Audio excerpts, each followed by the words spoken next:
guys, I'm Aaron from PhoneDog.com, and yeah, you knew it was going to happen. T-Mobile myTouch 4G, T-Mobile G2, put them together, and we're going to have a dogfight. They're the carrier's two high-end Android devices. Both support HSPA Plus or 4G.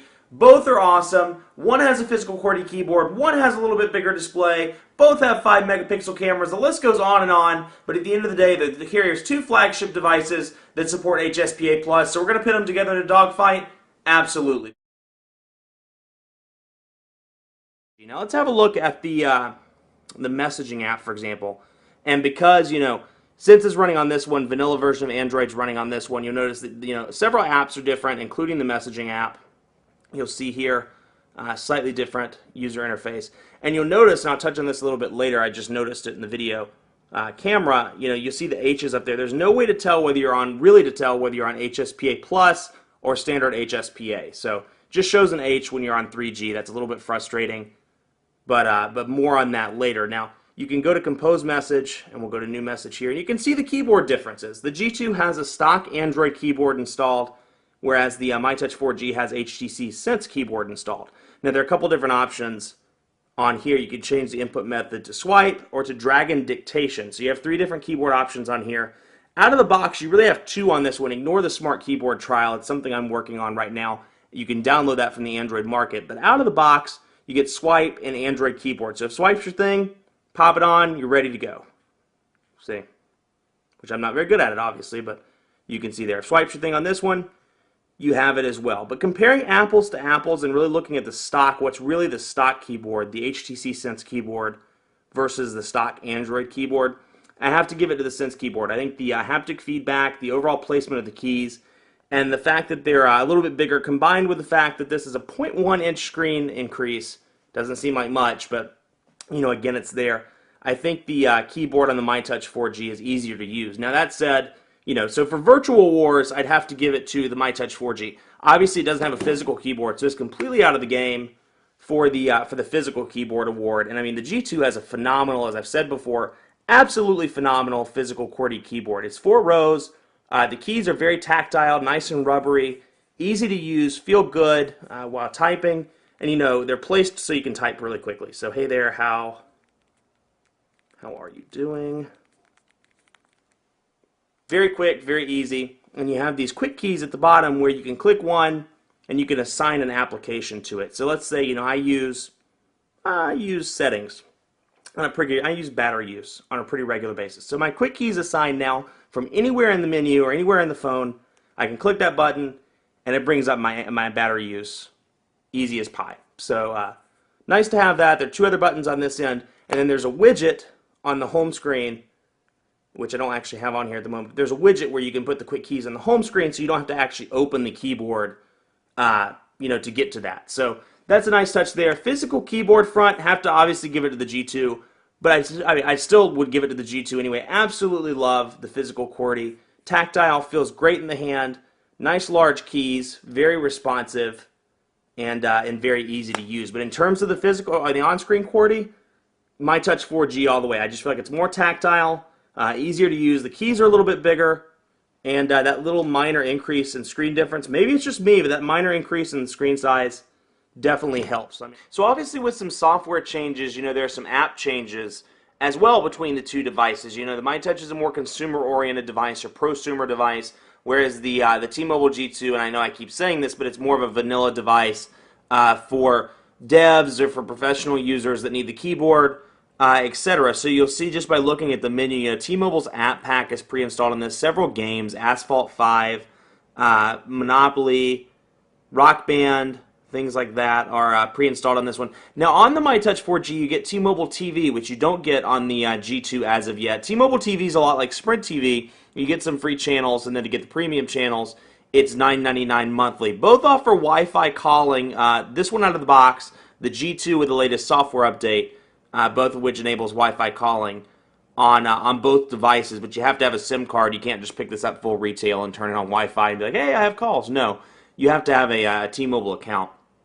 But the one benefit to the myTouch 4G features, in addition to the front-facing video camera, you get a Wi-Fi hotspot capability as well on the myTouch 4G. So the portable Wi-Fi hotspot allows you to connect up to 5 devices to this unit to share the internet connection on the myTouch 4G. It's available from T-Mobile for $14.99 monthly in addition to what you're paying right now. So take those monthly rate charges, slap on an additional $15, and if you want that, it's there. But that said, at least this one supports it, whereas the G2 doesn't. So on that end, that's a nice business touch that I'm surprised wasn't in the G2. So, just in terms of apps out of the box and features, I'd have to hand it to the myTouch 4G for offering mobile hotspot, front-facing camera. Look, not everybody's going to use all of these features. The consumer may use the front-facing camera, the prosumer and business user may use the hotspot, but I feel like this has more of a mix of features available for everybody, whereas the G2 is a little bit more plain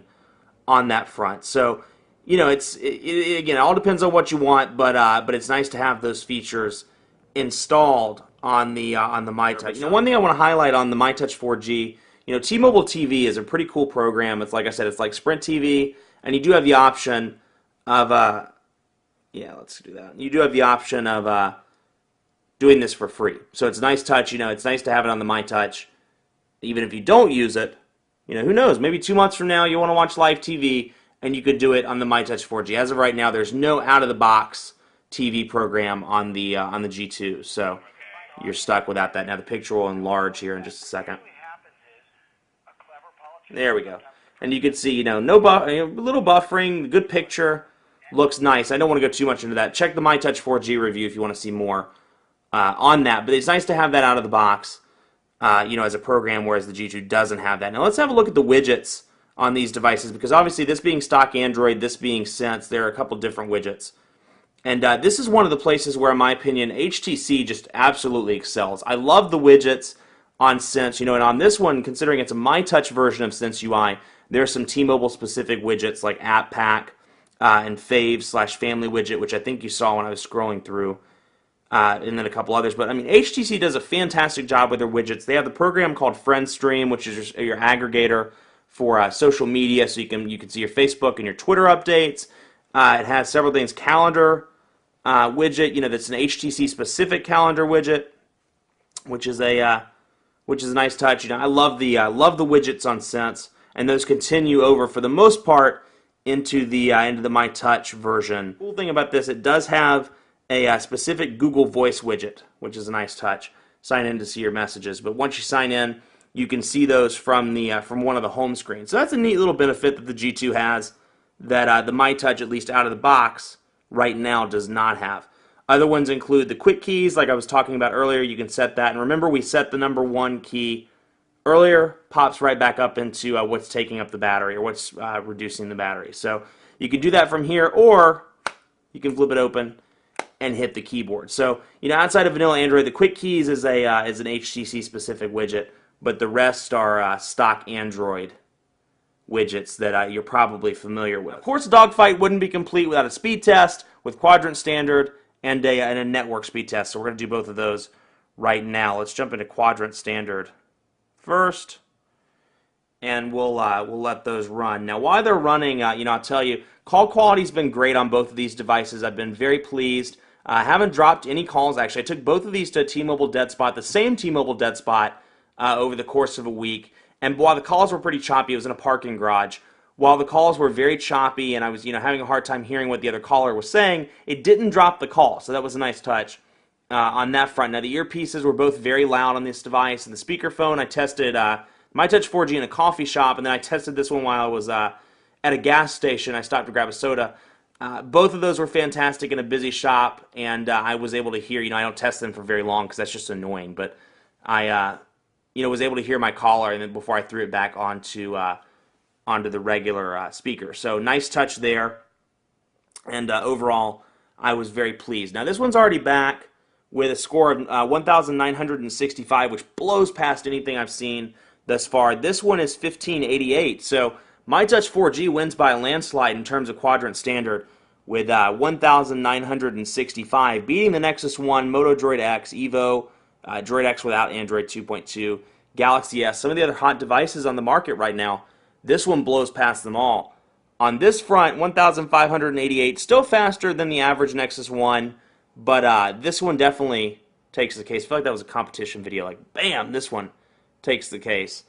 and or takes the cake rather, and wins on the quadrant standard front. Now let's do a speed test. Okay, so we're loaded up on the Charlotte server for both of these, and let's begin the test. I wanted to do these at the same time, around the same time, so we could get it as accurate as possible in terms of the reading. And there looks like the myTouch is pulling ahead about 2 megabits per second on the upload, 1.9 megabits per second ish on the G2. Now, keep in mind, I have an HSPA Plus enabled tower right beside my office. When I was using the WebConnect Rocket, I was getting great HSPA Plus speeds.